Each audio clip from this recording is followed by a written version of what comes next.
I mix what I like, what I like, what I like, what I like. All right, what's up, world? Welcome to another impromptu edition of I Mix What I Like Live. Again, I'm Jared Ball, happy to be your host. And it looks like as I'm just starting, one of the guests I was hoping to bring up is calling me now. And let me see if I can. But anyway, we obviously want to talk a little bit about what's going on in DC right now. I've reached out to a couple people who are closer or actually in the city, and including Chuck Modee, who I know is down there running around in the streets, to see if we can maybe grab him to come on. What's up? What's up? What's up? What's up? I'm happy to try to host this conversation and give, I was looking for the same thing, some alternatives to what is being discussed out there. I did see my comrades Rosa Clemente and Kali Akuno had gone live. Unfortunately, I had already grabbed my guest and planned to do this. Otherwise, so hopefully, if you're not watching here, you can watch them. And I would hope get at least some of the same or similar analyses.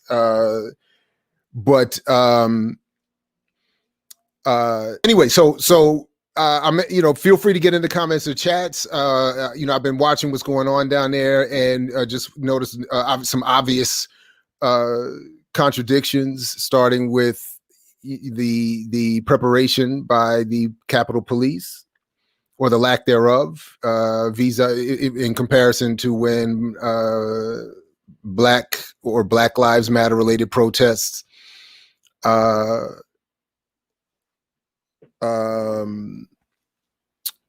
were going to be happening. As you know, I have some experience with protesting and being in the streets in DC, and usually when there's going to be something from the so-called left or Black and brown involvement, the police are much more prepared.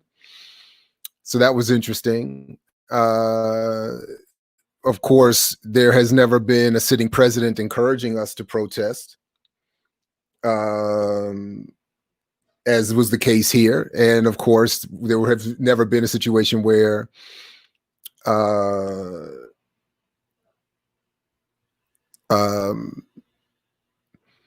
Black or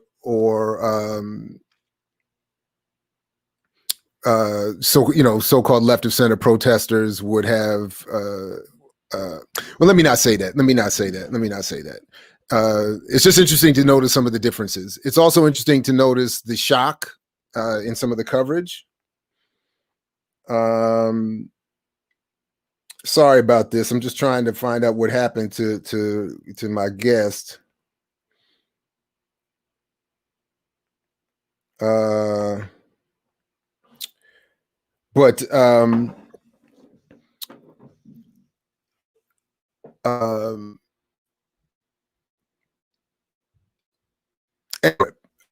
so we'll see what happens here.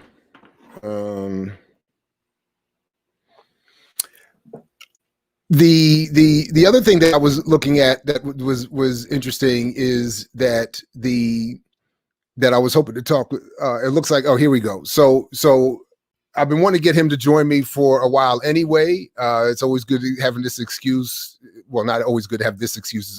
It's good to have a reason or an excuse to talk to him. But my godfather, longtime core SNCC activist, radical broadcaster, jazz enthusiast, and someone who I know I interrupted watching the same thing.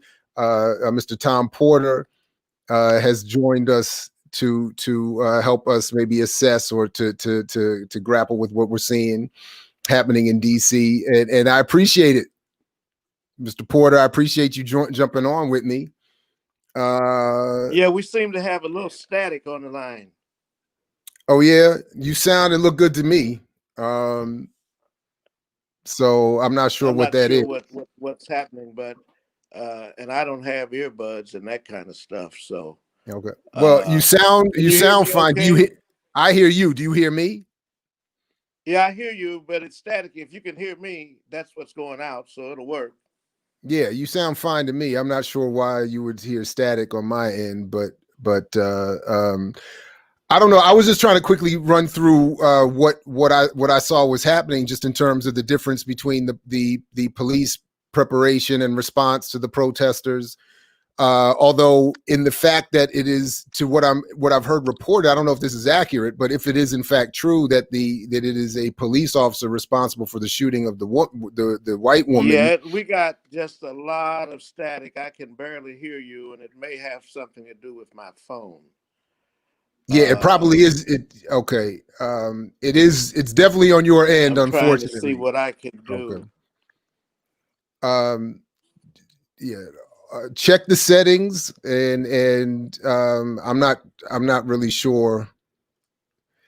But well, hopefully Mr. Porter can work this out, and if not, we'll try to grab him at another time.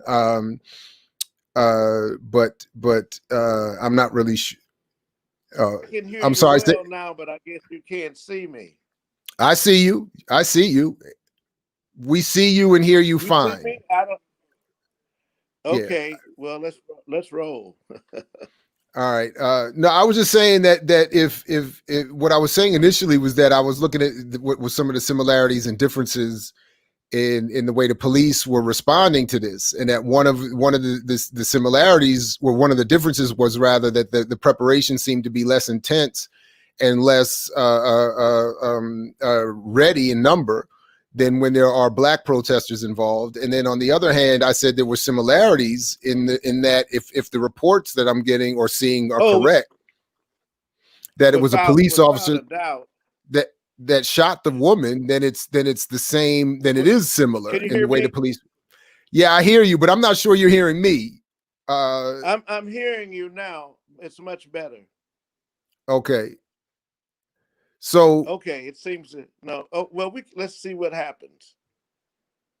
all right, I'm not I sure can what. hear what you were talking about, the similarities or dissimilarities, and how the police dealing with this, and how they would deal if these were black protesters. Well, Uh, that's part of it, but I was saying that if the reports are correct, that it was the police officer that shot this white woman protester, then it would be similar in the way the police seem to deal with protests. Uh, well, that's that would appear to be isolated because, for the most part, the uh, the police, in fact, even some of the news commentators are talking about how really the police, first of all, they were outnumbered. Second of all, how they've been handling this whole situation with kid gloves. They didn't have enough manpower on hand. They expected this. They knew what to expect. Uh, so that, in fact, there was a white woman who was shot, and they said that the police did it. On the other hand, I was just watching a report where some of the anti-Trumpers and Trumpers got into a fight, and one of the comments that the commentator made, that the police were standing by and did nothing, and finally another policeman came down and interceded. So well, I did see that. I did see it. There was some footage where the police were taking selfies with the protesters. I didn't hear the question. I was saying that there was some footage of the protesters taking selfies with the police inside the Capitol. Uh, so that would be, certainly, dissimilar to protest experiences that many of us might be more familiar with. I don't know if you were able to hear any of that, Mr. Porter. Oh boy. Yeah, there's a lot of static. Um, this is all very interesting, and from the standpoint, less than a year ago, I called up Medea Benjamin, who I didn't know, but who's a friend of a friend, and said, what the left really needs to do is to call for Trump to resign, because he could do irreparable harm between now and the time that of the election. And to paraphrase, her response was, one is, I don't think he will resign, but two is, I will poll my friends in the left community. And her response was, they said they were all busy working on what they were working on. But this was predictable that he was going to work his agenda. He was going to do irreparable harm, and they knew it. The left knew it, and they did nothing. And so uh, I'm not surprised. That's when you called me. I said I was watching a comedy because it was predicted. Uh, and the it's also predicted that some of the Republicans who had been standing with him are now talking about how horrible this is, and it's how un-American it is because they didn't expect it to go off the way it went off. So there they are, in the House and the Senate, challenging those people who say that Biden won the election, and all hell broke loose, as they would say, up jumped the bear.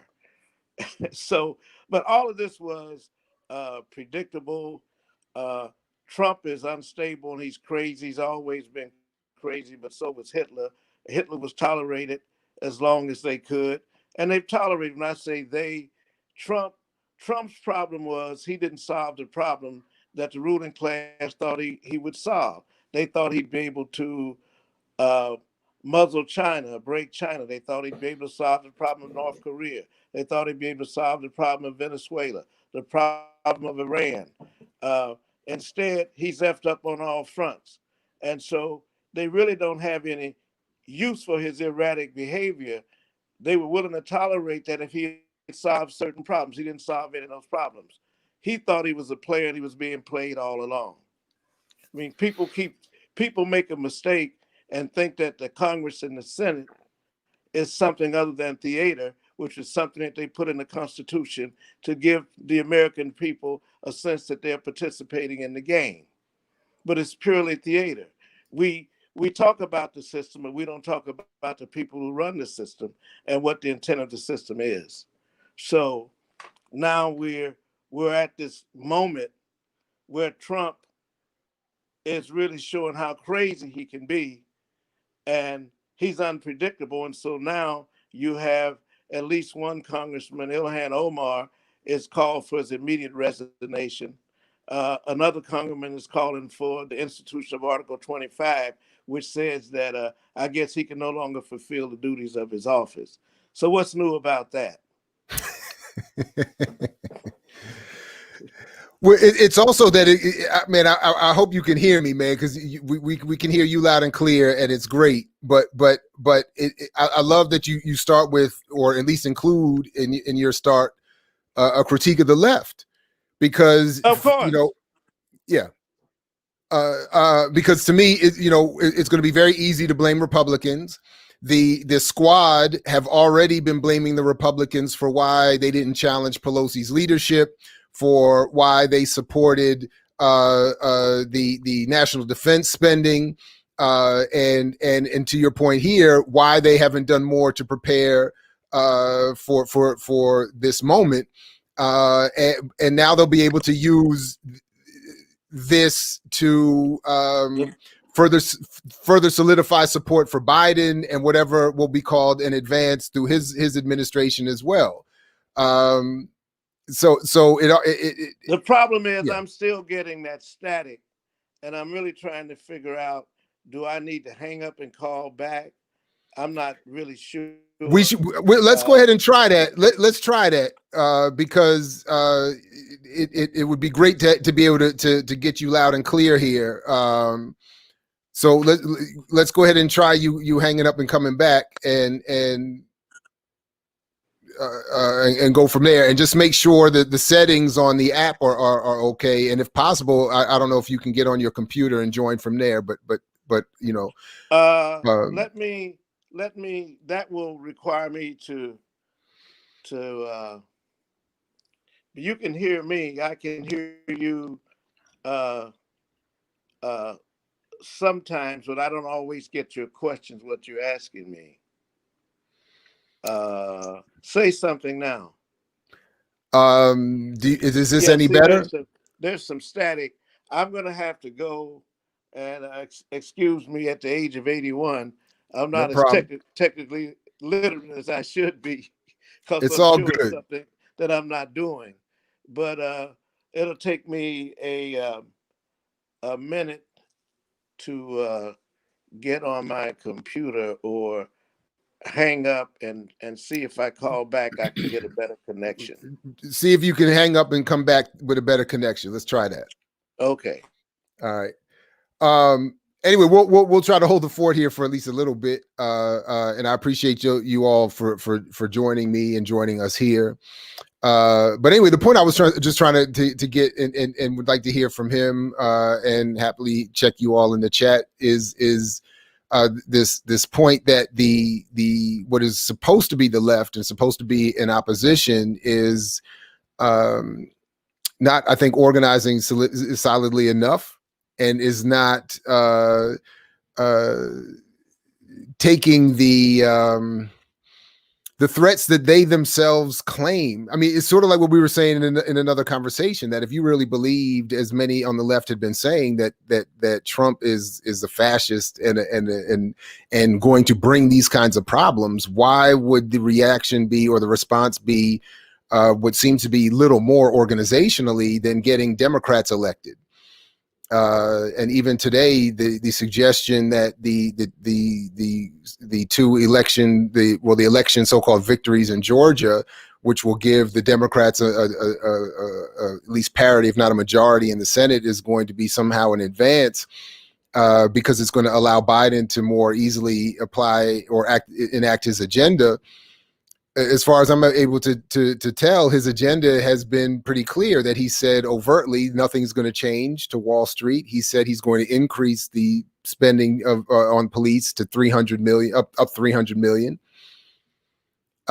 He's we've heard discussion that he'll return the United States to the treaty with Iran, which would be I guess a step forward if in fact that happens. But the idea that anything fundamentally is going to change, certainly economically, for many of the people in the street, is kind of is I think mythological, and is in fact why so many of these white folks are down here. That, like, as Mr. Porter was saying, the expectation was that Trump was going to do something to have a positive impact on these communities, in the sense of maintaining their illusions and suppressing their rebellious desires, in the same way that they thought he was going to have some positive impact in terms of the relations with these other so-called foreign threats. And but in fact, he's exacerbated the problem. So yeah, so anyway, so what my humble suggestion, and whatever my 2 cents would have been in this conversation with Mr. Porter, would have involved simply saying that we need to, and it looks like he's making his way back, get more serious about our own organizational efforts. I don't know, are you hearing me any better, Mr. Porter? Yes, I am. Okay, that's awesome. So I was just simply saying, my 2 cents was just trying to follow up with what you had said, that the left had not taken their own calls of warning seriously enough, and not had done enough to prepare, other than to get other Democrats elected, as was the case in Georgia today, and to consider that some sort of an advance, which I don't think it is, and that the economic and certainly the material conditions that have so many of these white folks down here in the Capitol acting up now are only going to worsen over the next several years, and that there should be expectations of some sort of continuation of what we're seeing today, and that we on the so-called left need to do a better job of organizing ourselves, including what I heard, Brother Kali Akuno say with Rosa Clemente earlier on her channel, that we need to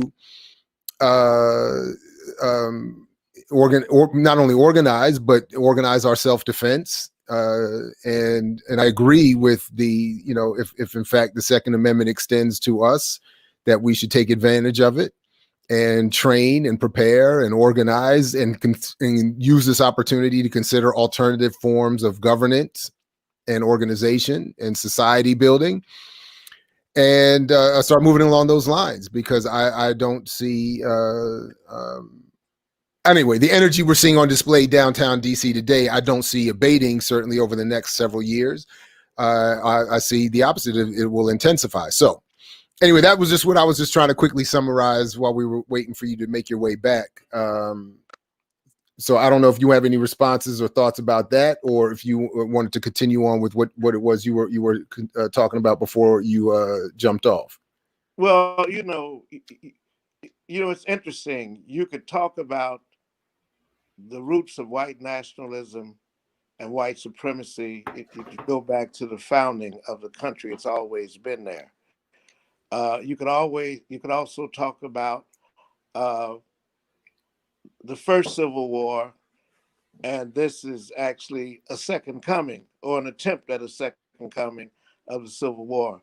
But I think you also have to ask yourself, beyond Trump, what is fueling? Is it that there's a significant number of white people who hate black people, um, who believe in white supremacy, or is it the material conditions of their lives that makes them receptive to this? And I say that is because I'm old enough to remember um, when there was a coalition. We used to have a term called the domestic third world, and there were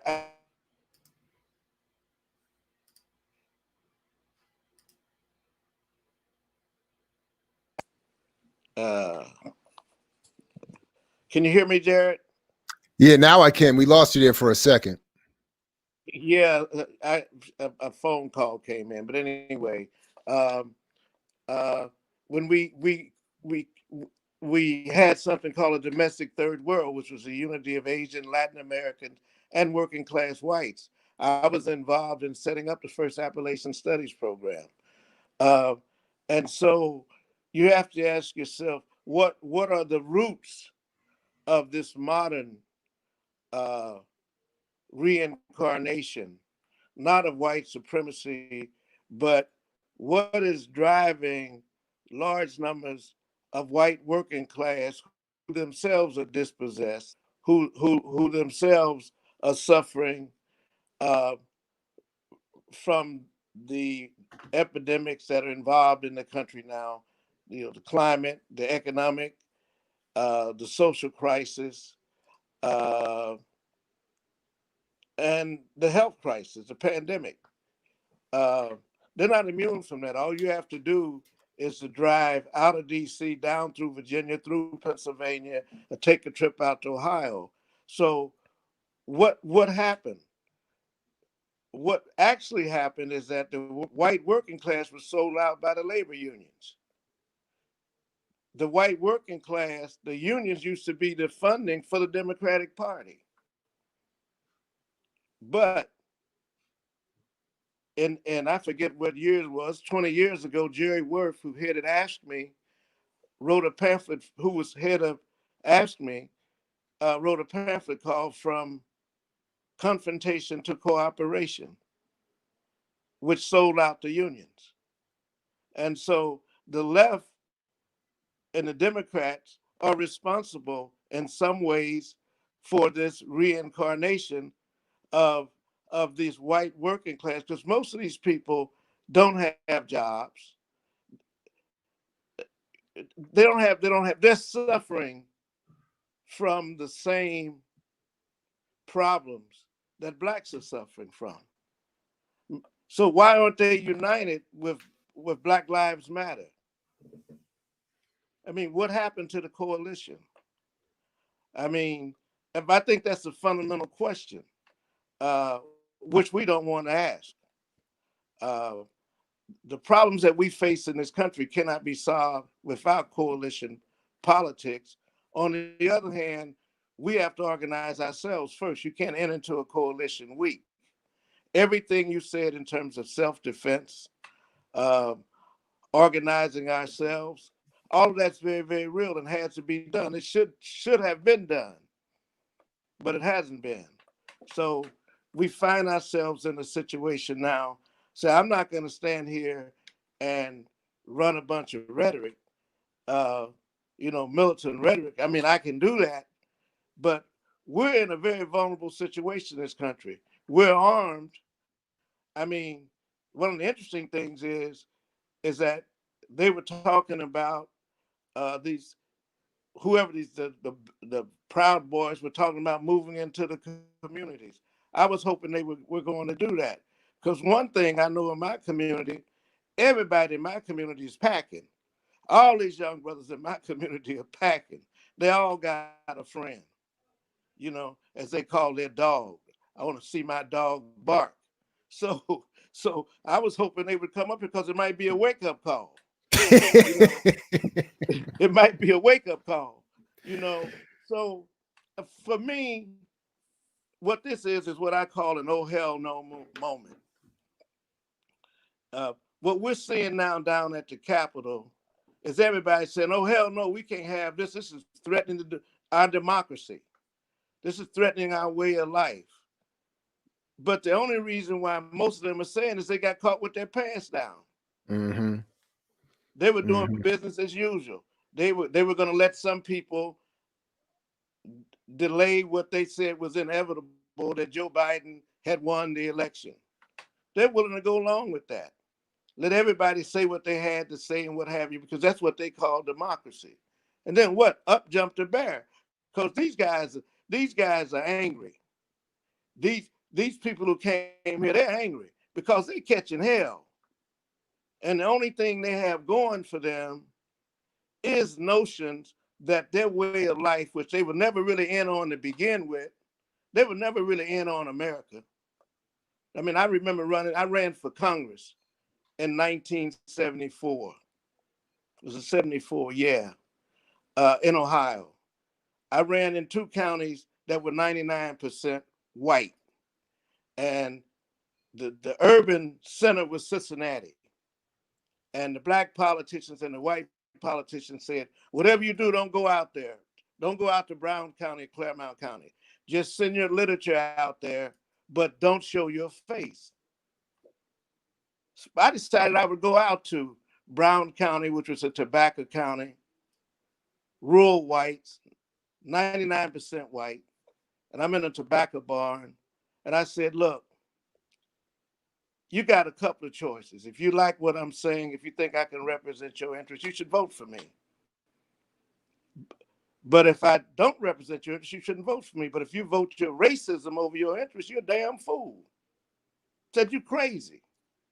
I got 2,000 more votes in that county than Mondale did, who's running for president. I got 1,000 more votes in the other county, it was 99 white. Again, Mondale, the presidential candidate, is supposed to lift you up. So, but what happened? The Democratic Party didn't put any money in my campaign. They asked me to run a second time. I told them, I wasn't going to do it. We could have won the first time. I remember that I wanted to run against the Democrat, not the Republican, because the Democrat was a racist. And I remember talking to some of my friends in the labor movement. I said, I want to run against Lucan. I said, Lucan's a racist.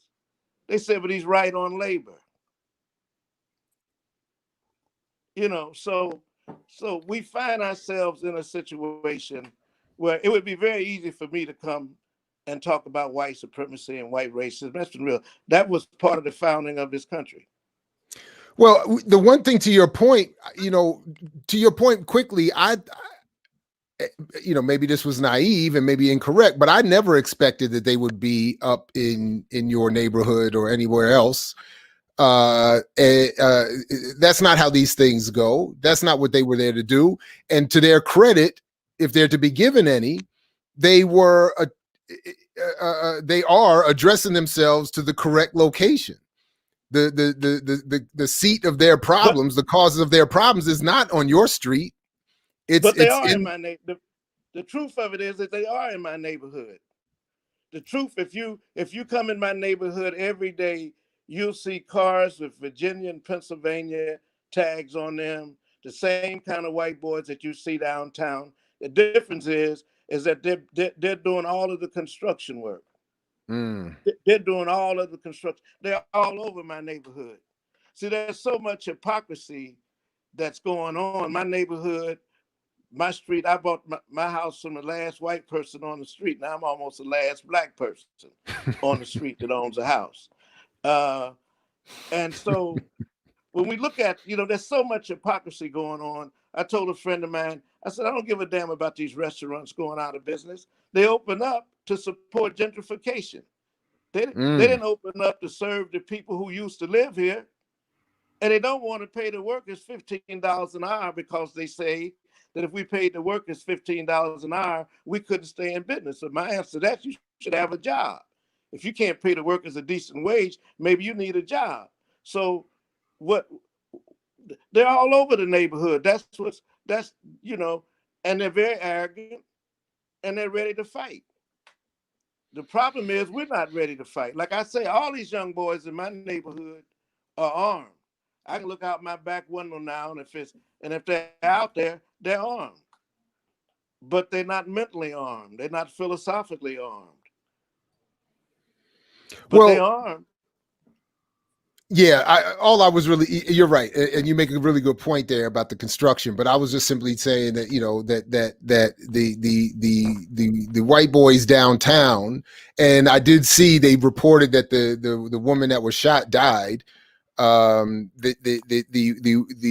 white men and women that are downtown addressing themselves to the Capitol are at least focused. They're not trying to rampage in this formation. The formation they take when you talk about them being in your neighborhood is very different than the formation they've taken downtown.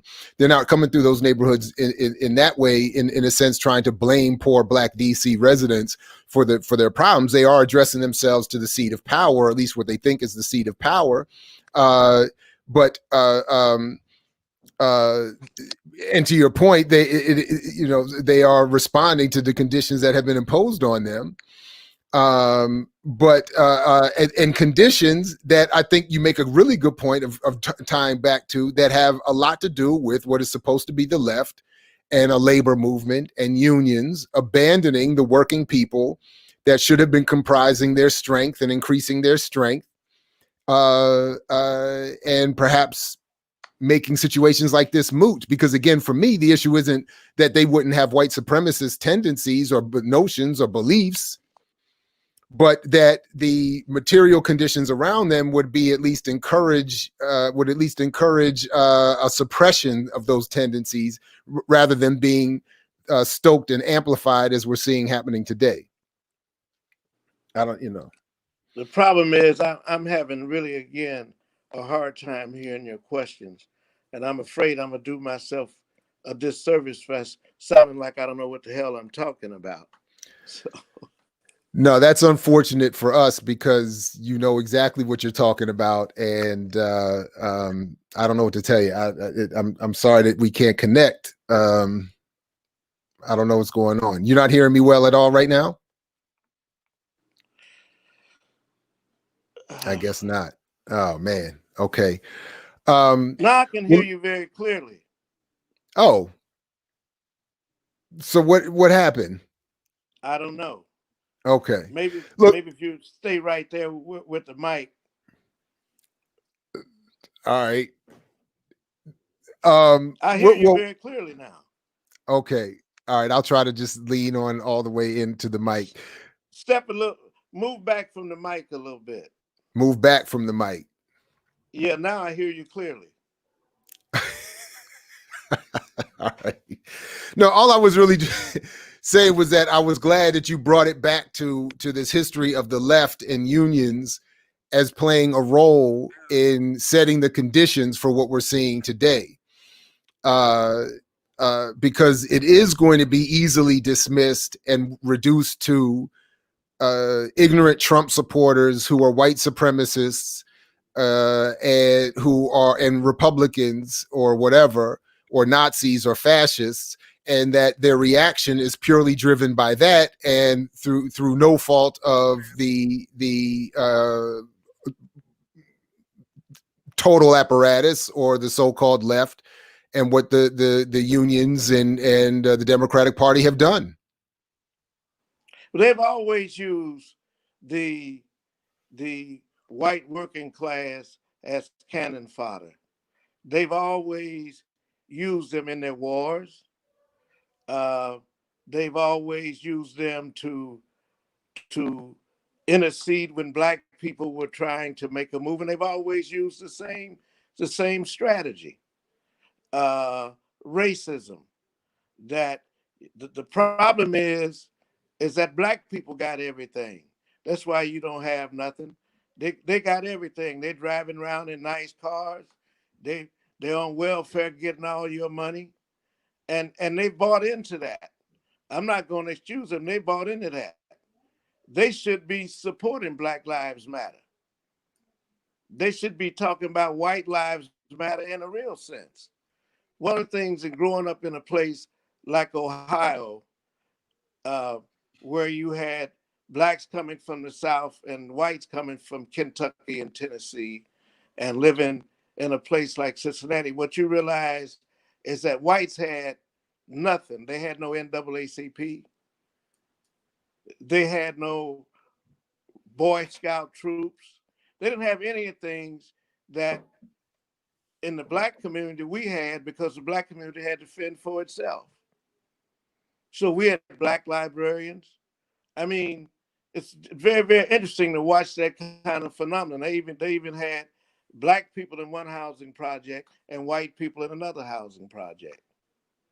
You know, now everybody's in the same situation relative, but you had them. The only time we saw each other was in school. But they had no advocates, and they still don't have any advocates. Like I say, I was a part of starting the first Appalachian Studies program with a colleague of mine when we were students at the University of Cincinnati, who was from West Virginia. You know, so they, but I'm not excusing them. That's not what I'm saying. I'm saying that the left has never worked to organize the white left in particular in their own communities. It's easy for them to come and sell their newspapers outside of black events. It's easy for them. It's easy for them to join our struggle. I mean, black people did what they always do in Georgia. They rallied. They showed up and helped to deliver two two new senators in a place that hadn't had a Democratic senator in 20 years. So we showed up, but I'm not sure what that's going to lead to, because as Dr. King said, no American president did any more for the black man than he was made to do. So I don't get into discussions about what Biden's going to do. Biden's already showed what he was going to do. On the other hand, I think that at any time in struggle, you have to decide what the immediate fight is and what the long-term goals and objectives are. And it wasn't so much that Biden won, it was that Trump lost, that more people were against Trump, even though Biden got more votes than he did. But when you listen to people talk, they were tired of what Trump represented. Why were they tired? Because of his racism? They were tired because the material conditions of their lives were such. And there was But enough of them who understood that. So but there's our work still has to be everything you said that we need to do. We should never have stopped doing that. We should never have stopped organizing in our communities. You know, we should always exercise our Second Amendment rights. to protect ourselves, uh, to protect our communities, to protect our families, to control our schools. I mean, it's interesting. There used to be a movement called the Community Control the School movement. Mm. And that's what brought me to DC. You know, there used to be all of these things in the community. And of course, one of the problems we have now is the disconnect between generations. So we got a generation that's learning the same things all over again. And it doesn't help when I hear some radicals say, this ain't your grandmother's civil rights movement. Well, Fannie Lou Hamer was your grandmama, and Ella Baker was your grandmother. What in the hell are you talking about? You can't learn nothing from them? Get out of here. You know. Well, one of the things, if I could try. But getting back to why we're here today, what's happening downtown in DC? The police, first of all, the DC police force is riddled with white racist cops. You can see that if you have any conversation with a white police officer in DC, chances are you're going to get into some level of racial confrontation. Give you an example. There's a car blocked in the alley behind my house for about 3 weeks in the middle of the alley. So I flagged down some cops. And so I said, officer, are you going to do anything about that? He said, what do you want me to do? I said, well, do the same thing you do if you were in Georgetown. He said, what do you know about Georgetown? I said, well, I go there sometimes. He said, well, I never do. Then he looked at me and said, if you want me to do something for you, you need to talk to me differently. I said, officer, you don't get it. I pay your salary. You don't pay mine. Mm-hmm. When you talk to black cops on the force in private, they will tell you. There's a reason why the DC police chief resigned to take another job without the mayor even suspecting it. It just happened. He took a job in Prince William County for less pay. He's running from something. He's running from something. You leave the District of Columbia to take a job in Prince William County for less pay? But nobody raises these questions. You know, you ever wonder when you don't live it, you ever wonder when you're in DC, something happens, and there are three squad cars all full of white policemen. You say, well, how did that happen?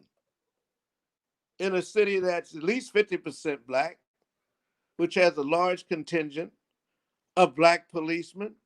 I mean, I once said, you know, one of the ways you might solve the problem of racism on the force is to pair white and black cops together. But nobody wants to do that. So when you look at what's happening, the white cops are not going to do anything, and the black cops are too scared to do anything. They're concerned about something else. So you can hear the commentators talking about it, the response of the police, because they're saying you got to solve this problem with force. The former sergeant of arms in the House or something, he was saying you got to first solve the problem with force. He's saying you got to come in and clean that up, clean out the Capitol and what have you. And they're wondering. And the mayor's calling for the National Guard to come in from Virginia, from Maryland. Well, apparently Pence called in the National Guard, not Trump. That's what's reported here. And that they've secured the sergeant at arms has said they've secured the Capitol.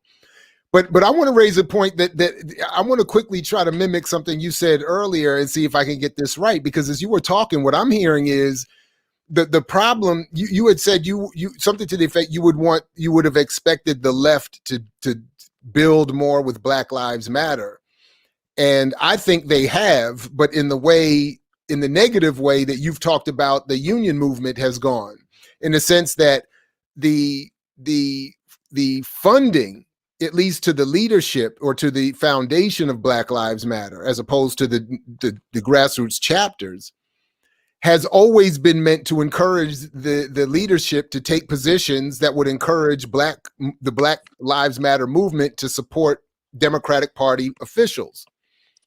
That Yeah, same I'm having funding. problems hearing you again. Oh man. Um, yeah, I'm I not really sure don't what know it what to is, but we're say. going to solve this problem. The all I can say, Mr. Porter, if you can hear me, is the issue is it has to be on your end. So there's nothing I can do over here. I'm okay. I got the phone in my hand now. I had it on a device. It seems Okay. to be clear. Well, but the point I was just trying to make very quickly is that Black Lives Matter has had a relationship evolve with the so-called left that has funded it or attempted to fund it through the foundation and its leadership away from radical politics and towards supporting mainstream centrist Democratic candidates. That same funding process is what got Ossoff and Warnock elected in Georgia. I was looking at it today. They got hundreds of millions of dollars through Act Blue and other Democratic Party funding. They ran $100 million in ad campaigns. So this black wave and multiracial wave of Georgia's support for these two senates has been funded by the very left wing of the ruling elite that has dragged Black Lives Matter and so many other efforts away from more radical endeavors and right back to the same Democratic Party whose policies lead to deunionization, lead to horrible trade agreements, lead to so many of the problems that almost only get blamed on by or blamed or the blame for which gets pointed almost exclusively to the Republican Party. So I don't know if you were able to hear any of that, if any of that makes any sense. But in terms of your point earlier about the white folks that, the version of the white folks or another version of the white folks that are downtown protesting or in your neighborhood doing all the construction, but not seeing the connection is in my mind, a connection I'm drawing on the other end in terms of the funding at the top and the what drives so much of this Democratic Party support that then gets falsely credited to some grassroots black movement, as if to suggest that the success in the elections is going to be something positive for black people and other working people. But in the end, it's not. It's going to lead to the exact same policies that have led these white folks to be doing what they're doing, and other communities to be suffering, those same conditions, but in many ways, worse ways. So again, I don't know if you're hearing any of this. I see you moving around. I appreciate you trying to work this out. But if you heard any of that, please unmute and let me know what you think. Yeah, I did hear. I mean, it seems like from what I could hear, you were talking about Black Lives Matter and the fact that they had been co-opted. Am I right? By foundation. Well, that was part of it. And that the same funding process that is attempted to co-opt Black Lives Matter is what has produced these victories in Georgia that are being reported in some spaces as a radical, progressive, or grassroots endeavor that black people have led, but is really, I think, something very different.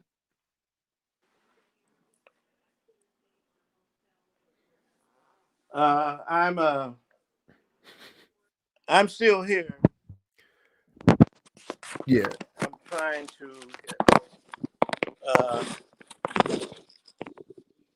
trying to turn on my computer. No, I'm laughing. We got comedians. I hope And we got will forgive me to invite me back again. No, of course. I've been trying to get you to come through. I mean, ever since I started redoing these things, so I'm glad we could try to get this to happen now. Now I can hear you very clearly now. I'm not really sure. I can hear you very clearly now. Can you hear Good. me? Yeah, I hear you loud and clear. Now, and for some reason, and it obviously is on my end. I don't know whether my phone's is the problem or what. I should have been. I rarely use, believe it or not, I rarely use my computer, and I have two. So I should have turned it on to begin with. No, But it's. I mean, you sound good. I was just, wanting to see if you had any, in other words, look. I was just saying that the same processes that were involved in having the Democratic Party play a role in wiping out unions and creating the conditions that the working class is dealing with, and that have produced, and magnified the anti-black realities in this country, are being reaffirmed in what are supposed to be, or being called, victories in Georgia, and a victory writ large for the Democratic Party, and of course all of us, now that Biden will be able to more easily enact his platform. But his platform is one that has led us to the very place that we're in now, with the the folks down there doing their thing downtown. So I was just, in my mind, drawing that same kind of circular connection to the point you were making earlier about the white workers on your block doing construction, who are, another version, or another a segment of the same aggrieved group that's downtown now. yeah, I'm hearing some of what you're saying, but I'm not hearing enough of it. Uh, and let me just off the top of my head, because I get the gist of what you're saying. I think, first of all, we have to understand neither the Democratic Party or the Republican Party or electoral politics is a solution to our problem. Uh, but it's something that we have to deal with, because the majority of our people, unfortunately, are caught up in it. And so we can't, we can be real leftists and simply say what we know the answer is, but we have to be able to raise the question to get to the answer. We know that that as long as capitalism, at least I know, as long as capitalism exists, black people are effed, regardless of where you are within that, whether you're driving a Mercedes or you're catching a bus. So that's very, very clear. But the question is, how do we get people to understand? How do we get our people to understand? How do we get people to understand that the problem is capitalism? We can't talk about something being systemic and not talk about what the system is that is creating a systemic problem. Uh, we we ought to be, we're clear about the Democratic Party, but we haven't been able to create situations or organizations. Uh, there have been attempts to do that on local and national levels, but the question is, we have to have the courage enough, to me, to really raise the real questions of capitalism. You can talk about everything. When you get to capitalism, the conversation gets mute, you know, because the fact of it is, the majority of the American people, black and white, left and right, believe in American exceptionalism. Mm-hmm. They believe in that. And believing in that, even some of my friends who are writing books and got big positions at universities and chairs and what have you, they know that they could not do this in a serious society. So you can be part of the loyal opposition in America and criticize it, as long as you don't criticize capitalism. as the problem. And you can't talk about socialism. The nationalists say, I don't need a white boy to give me my ideology. You need somebody to give you one. So you can't even talk about that. Mr. Porter, So, can you hear me? Because we have a question asking you to talk about racial capitalism. what's that? We have a question asking you to talk about racial capitalism. Well, I'm not sure what he means by racial capitalism. I can talk about the relationship between capitalism and slavery, and racism being the ideology that was used to justify enslaving blacks. It was, I can talk about that. It's very clear. You had to have some reason why you would go and snatch some people from some place, put them on a boat, bring them here all over the Americas, and don't give them a damn thing for working. You got to have some reason, especially if you see yourself as a Christian, where the reason is, well, these people are heathens. We're doing them a favor. We may be working them for nothing, but we're civilizing them. That is the origin of racism and relationship between racism and capitalism in this in this country.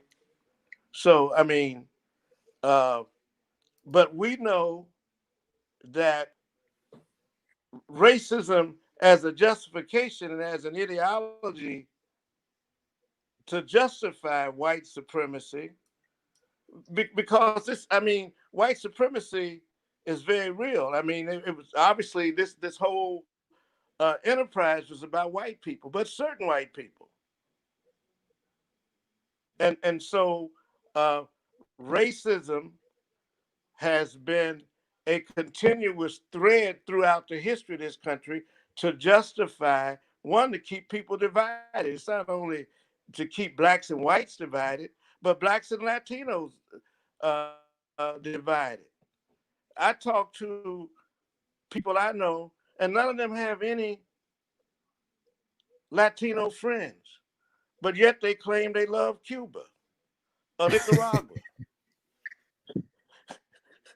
you know, it's weird, and I say that because I've had relationships all my life with progressive, with Cesar Chavez, with Corky Gonzalez of the Crusade for Justice, the Latino organization, the Young Lords. It's a fact of life when you're in struggle, that you unite with people who are struggling for the same thing that you're struggling with. So racism has been used to divide people. And so from that standpoint, it was part and parcel of development and justification for the oppressing of not only just black people, justification for John Wayne said the Native Americans was greedy and selfish, wanted to keep all this land for themselves. So, so they got a story, they got a word that means nigger in every language to describe everybody except white people. So, I don't know if that answered his question, but the question is, from a standpoint of organizing and building a united struggle, we can't win this struggle by ourselves. It's just that simple. Let me ask you this. When you see the police, I hope you can hear me, but when you see the police showing up to protect the state capitol, do you think that the projected messages, especially wrapped in some of the liberal broadcasting around it, is going to reaffirm the institution of the police and make it harder for particularly black protesters and black movements to be critical of the police, even among their own communities? Well, I think, if I understand your question, um, I think that our struggle, almost every single rebellion that took place in the 60s, took place around the same issues that people in the street today took place around the issue of police brutality. And what happened is what I call an oh hell moment. The police had been doing what they've been doing every day, terrorizing the black community. But there was something that happened on a given day where collectively people said, oh, hell no, you've gone too far this time. It happened with George Floyd. It's, it happened. And we have to, we have to keep up the attack on the police. But we also have to understand that the police are strike force for capitalism. We have to understand that too. We have to also understand that there are black policemen. There were black policemen in the 60s who were clear about what was going on. And they were on our side, And so we have to also understand that too, that not all cops, particularly black cops, are our enemies, you know. So That's tough one there, because that's a tough one. Because that's a tough one. But we have to, I'm sure you've heard Ron Hampton. You know Ron Hampton? He was one of the yeah. founders of, yeah. Well, and there are black police organizations today. Not as many Yeah, as we'd what like. is it? The black, what is it? The what is this group called? The um I keep Yeah, I mean, I don't, but I mean, I know that they exist. So that I'm speaking partly from experience of of of an old man that was back in the day involved in some stuff. So I'm speaking kind of from experience, but also from a standpoint of organizing. 'Cause that's what we have to do. It gets right down to that. It's a question of organizing, uh, and we can't let up. We cannot let up on the police.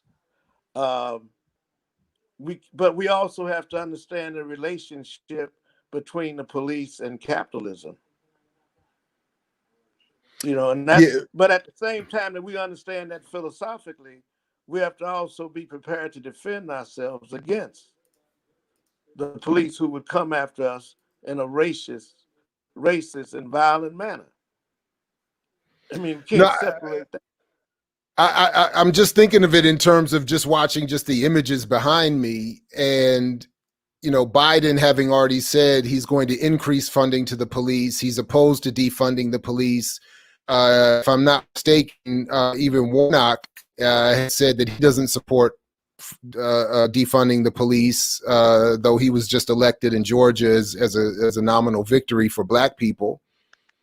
And my point is that now that they've seen the police looking strong and valiant in protecting them here in the Capitol, they're gonna use this. I would expect as more defense for their argument against defunding the police, and it's going to be harder for activists to not only develop a perspective and an analysis, but to actually move on something like that. Because I'm just guessing. I'm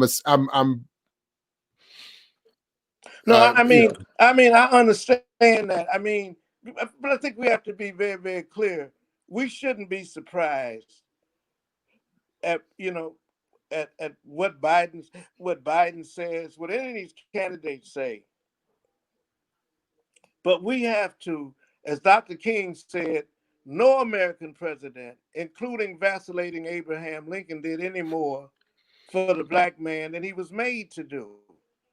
So we we we can't keep having these I got you moment Be- because we know where they're going, but it's what we're going to do, it's what we're going to make them do, it's what we're going to organize and make them do. I mean, we've solved the problem, at least I hope we've solved the problem, at least of getting rid of Trump as a person, as a person, as a person. But the the election of Biden may have given us, as some people like to say, some space to organize. But if we don't use that space, if you believe that, because that's what they said about Hillary Clinton. They were supporting Hillary Clinton because they needed space to build a united front against fascism.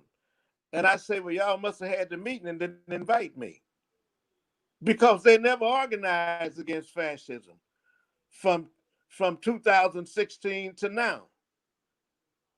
They didn't do it.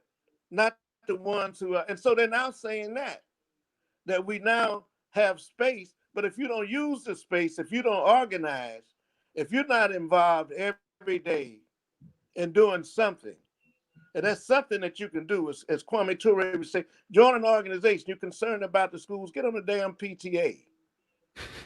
You know, but do something. It's like I used to say, throw a shoe.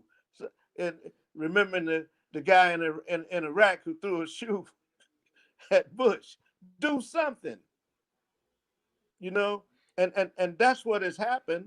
You hear me talk about the negation. The period that we're in is a negation, where what the ruling class in this society is attempted to erase not only the memory of what went on in the 60s, but the actual organizations that existed, and to replace them with what we got now. Name me a president of a historically Black university that's worthy of being called a president. I'll wait for your answer. But there used to be good presidents at some of them. You know, can you name the members of the Black Caucus and what they do?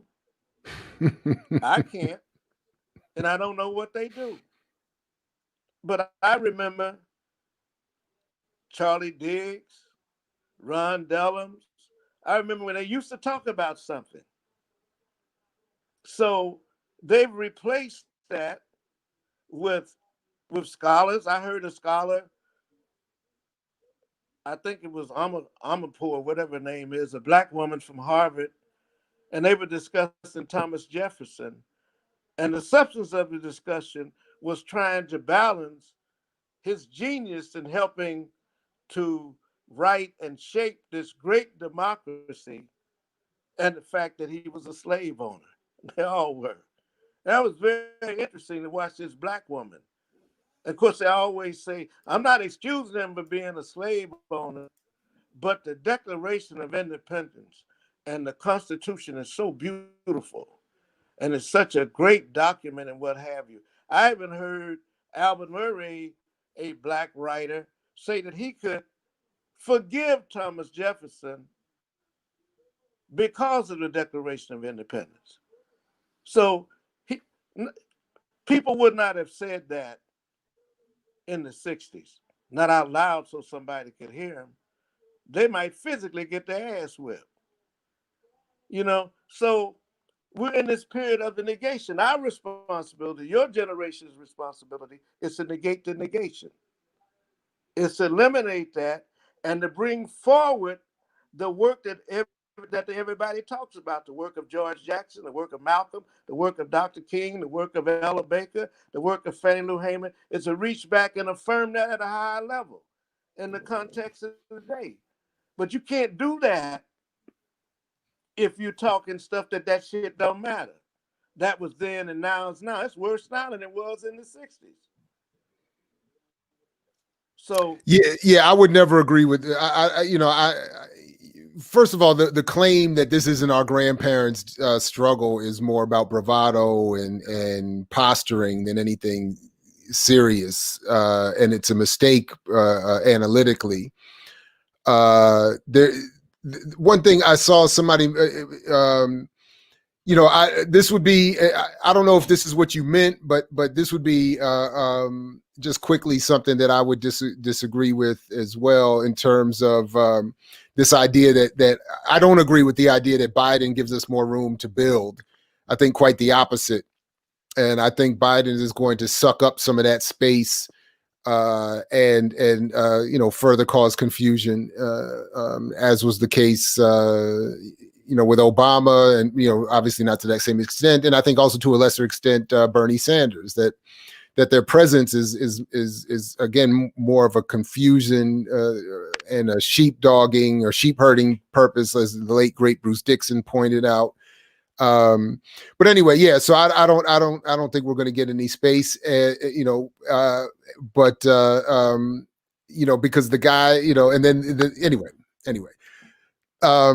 Well, I mean, I saw that. First of all, I didn't say that Biden gave us space. Nobody gives you space. You have to take the space. What I said was that the absence of Trump and the presence of Biden gives an opportunity. I mean, you can't. Biden is not Trump.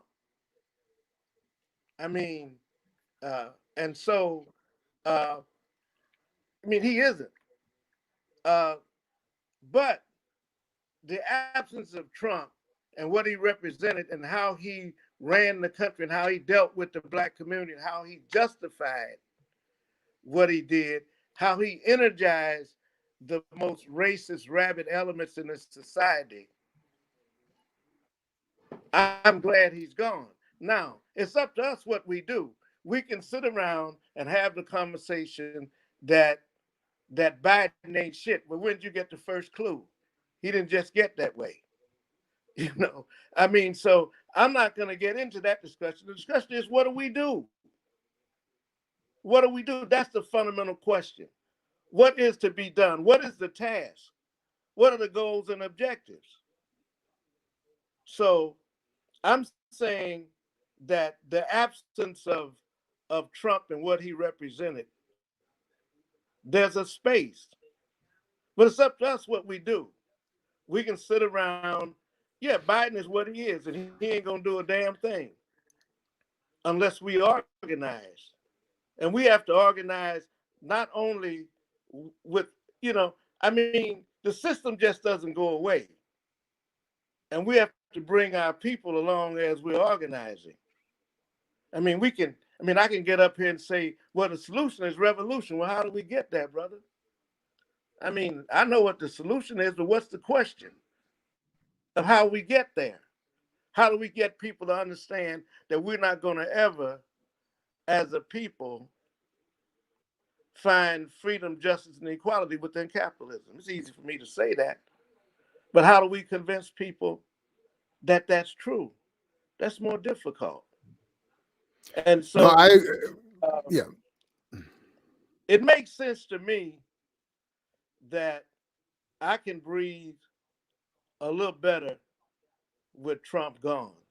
I mean, there are things that I'm beginning to do that I could not do when he was here, like fight to save my house because it's a different climate. I mean, it gets personal at that level. You know what I mean?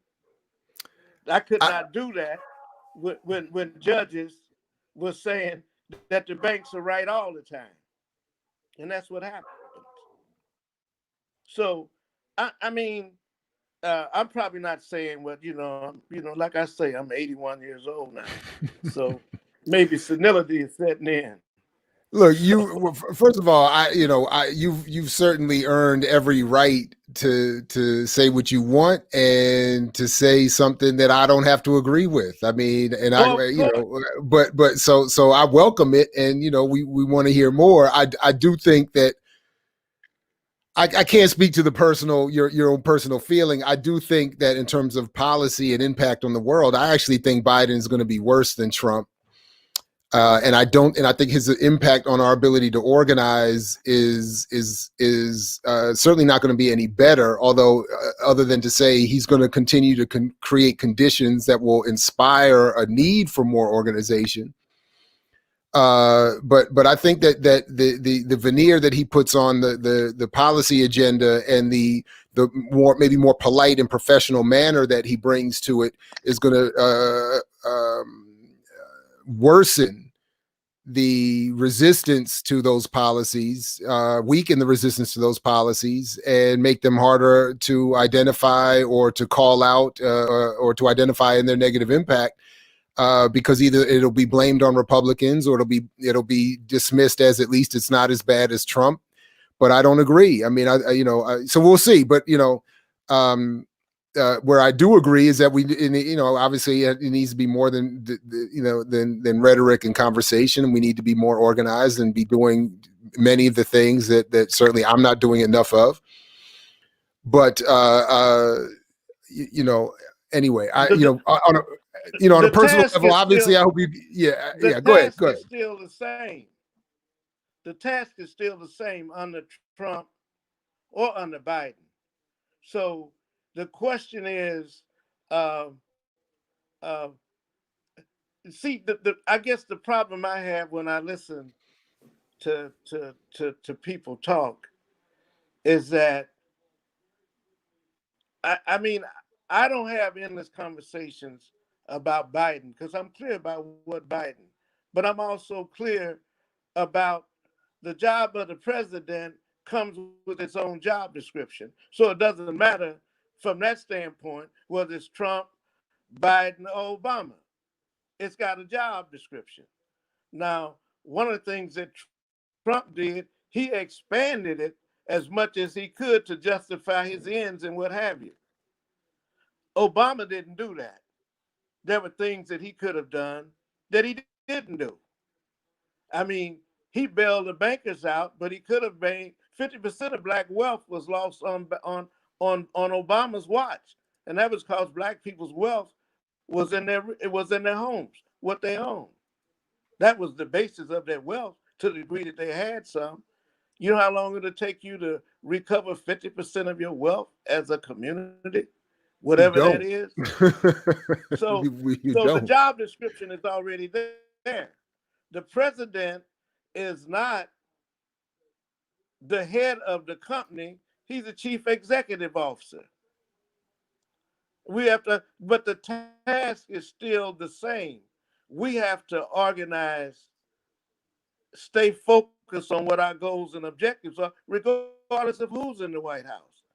And if we spend endless time talking about who's better than who, then we lose sight of the goals and objectives.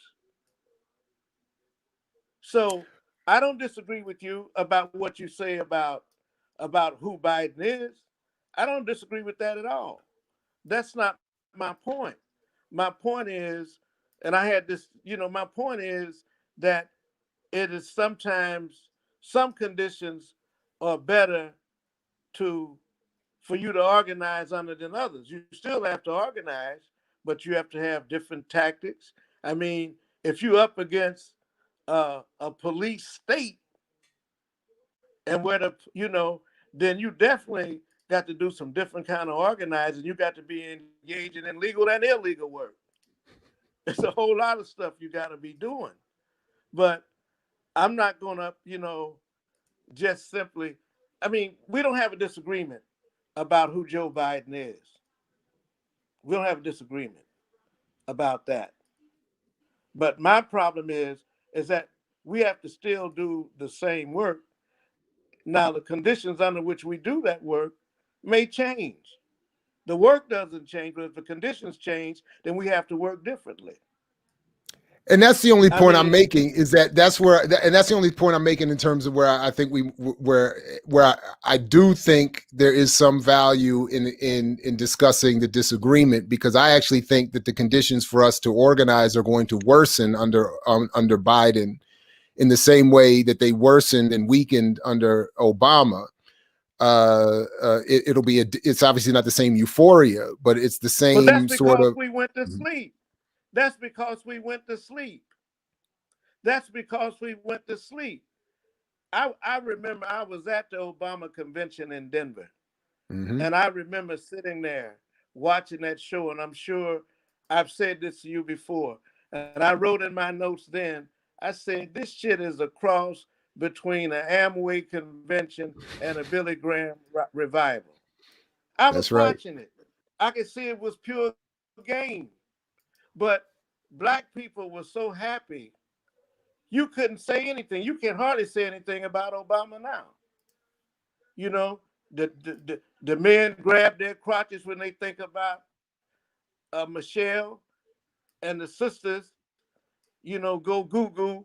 I got a daughter. When she talks about Obama, I can't tell you what I think she might be feeling, but Oh my God. I'm just on the real side. So I'm saying we went on to glory under Obama. We quit organizing. We quit organizing. People were afraid to criticize him in any way, and if you did, you know.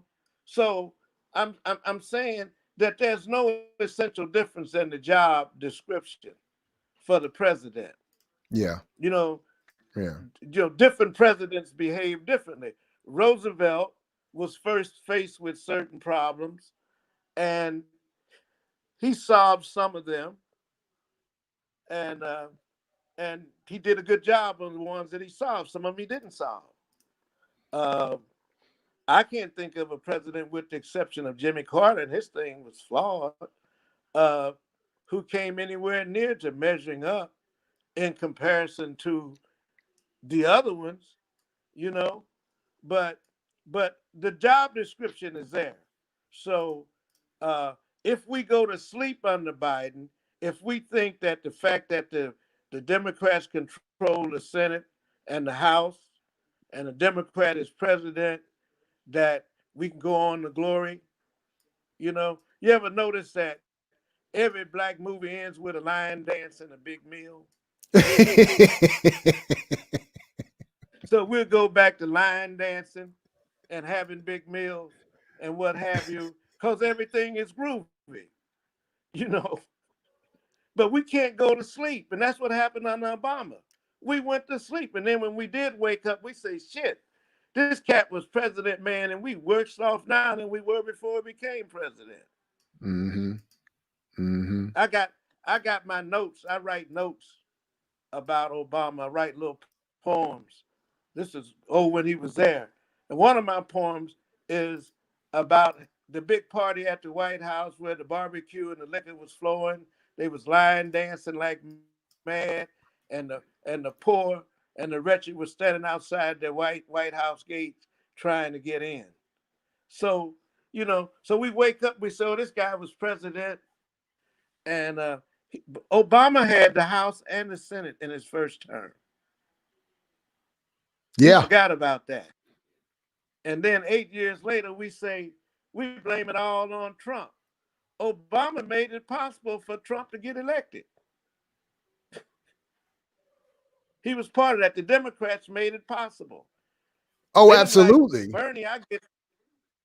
They didn't like Bernie. They marginalized Bernie again. They took Biden was number 3 or 4 down in the pack. They moved him up to number 1. They all they all coalesced and said we'll drop out and what have you, and he became the president. Well, okay, you don't like Bernie because he's just too out front talking that blah blah blah blah blah. But why would you get rid of the things that he was saying was good? After all, he was winning with them. He was getting votes with Medicare for all. He was getting votes. He was getting more votes than the rest of them. Why would you? Why Why would you get rid of the baby with the bathwater? However they say But that. see, this is again, this is where I gotta give him credit. Where Glenn Ford at Black Agenda Report is 100% right, that they would rather lose with Clinton or Hillary, or risk losing with Biden than win with Bernie, because Bernie represents something that the Exactly. Democratic Party is Exactly. never meant to be. And that's why I can't get excited when they claim victory, even like as is the case today in Georgia. Well, I'm not. I'm not excited about what happened in Georgia, but anytime black people, I wasn't excited. I was really upset in South Carolina when all them black folks voted for Joe Biden. And then it just ran through the South with black people voting for this guy. I was really upset about that. But what really upset me is that Clyburn could have used his influence if he was progressive, which he isn't, to really lead black people in a different direction. So I'm glad that black people mobilized in Georgia. And I know because my contacts with people in Atlanta, there were different forces organizing in in Atlanta with a common they had a common goal, but they all had different ideologies and what have you for why they were doing what they were doing. Mm-hmm. And so Mm-hmm. from a standpoint that black people were organized, I was happy to see that they were organized to do what they did. I was happy to see that, but it's up to progressives to build on that organization. It's up to progressives to not simply say, well, they made a grave mistake, because no, they didn't make a mistake, but we have to we we can't move outside the rhythm of our people. I mean, we can be right, but unless we got the masses with us, you know, you know, Lenin has, if I could bring up Lenin, has a passage where he talks about left-wing communism, an infantile disorder, which I find is rampant in some quarters today. But he talks about the definition of the vanguard party. And he says, you're the vanguard party if you do all of these things. And then there's a comma. But in between the comma and the period, he says, you're correct if you do all of these things, provided that by doing so that the masses understand in doing those that you are correct.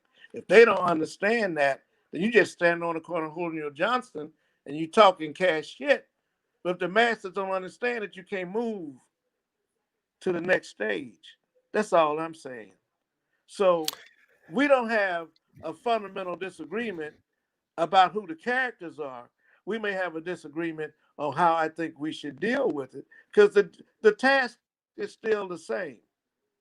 And we have to, uh, I mean, I remember Kwame came through Cincinnati one time, and one of the things he said to me is that I see you still have your people with you.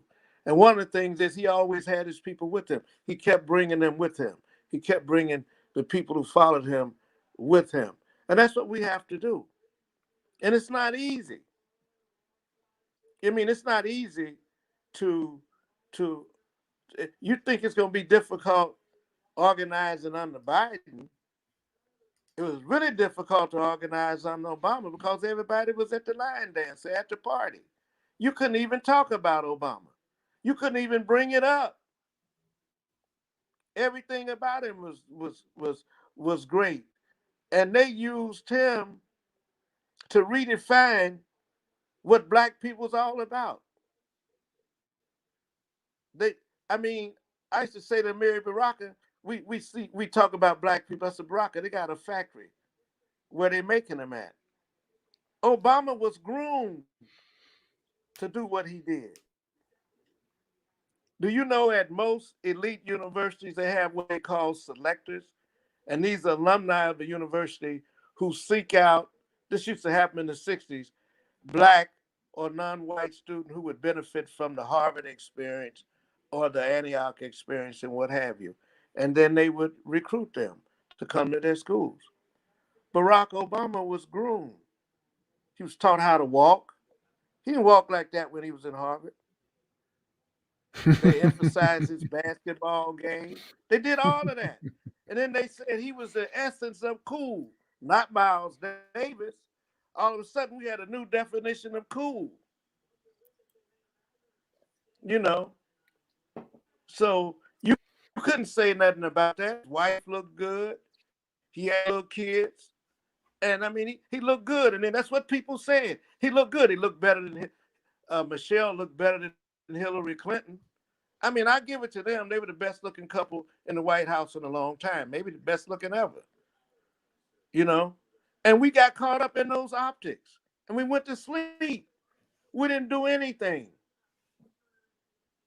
And then, you know, so if we go to sleep, what I'm saying with Biden, and that's on us to go to sleep.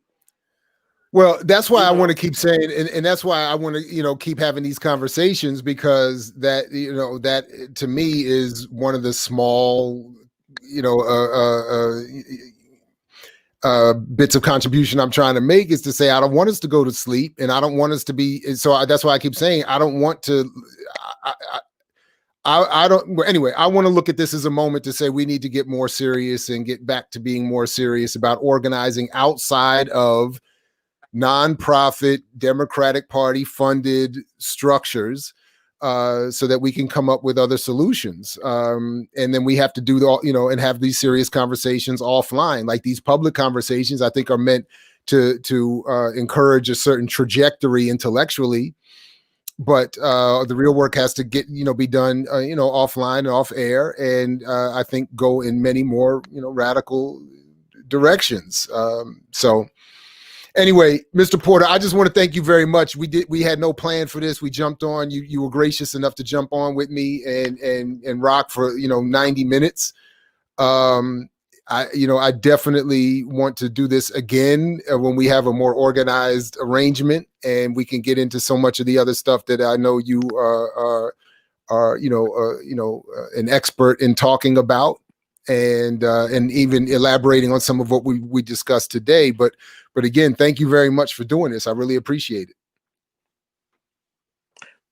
well, thank you for having me, and I hope you're back, and I'll be able to what shall I say, make myself sound and look better. Uh, but but seriously, I mean, you're doing a great job. I listen to you even when I don't identify myself or say that I'm there, and I think you're doing a very valuable service, and keep raising the questions that you're raising.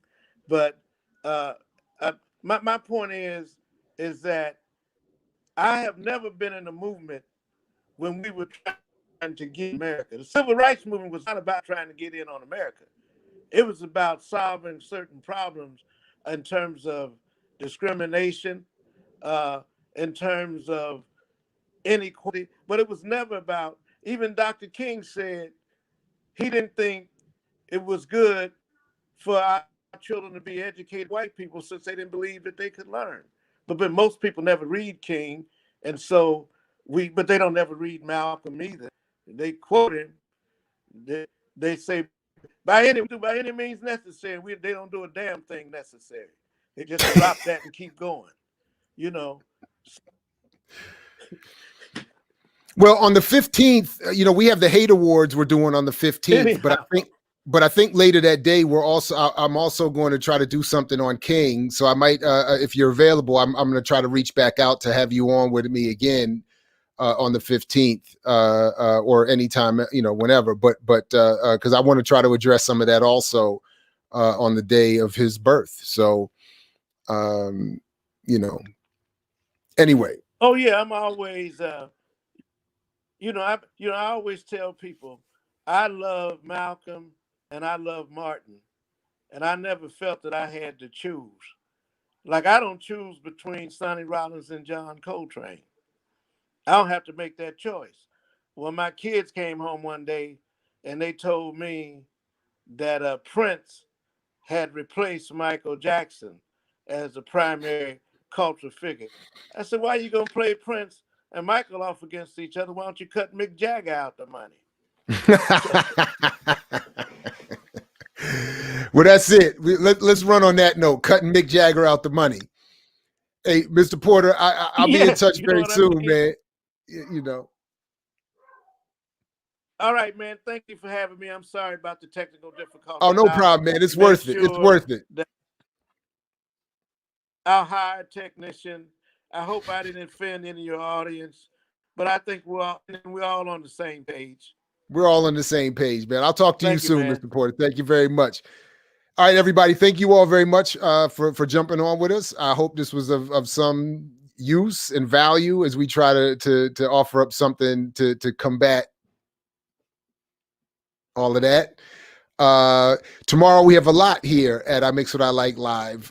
So please consider, if you can, coming back. At 12 noon Eastern time, Aaron Mate is going to be here to talk about all his work exposing Russiagate. Then at 5 o'clock, we have Professor Raho. She'll have to correct me on that, to talk about her work on the transatlantic reparations movement, or the global, transnational, I should say, reparations movement. And then at 6 o'clock, we'll be joined by Black Agenda Report's Margaret Kimberly. So I'm sure she'll have a lot to say about all of this as well. So come on back tomorrow. Please like, share, subscribe. Please consider becoming a member, and so we can maybe expand this out and support political prisoners and do some other stuff. We'll see. As always, like Fred Hampton used to say, to you we say peace if you're willing to fight for it. So peace, everybody. We'll catch you tomorrow right here at I Mix What I Like Live. Peace, everybody. I mix what I like.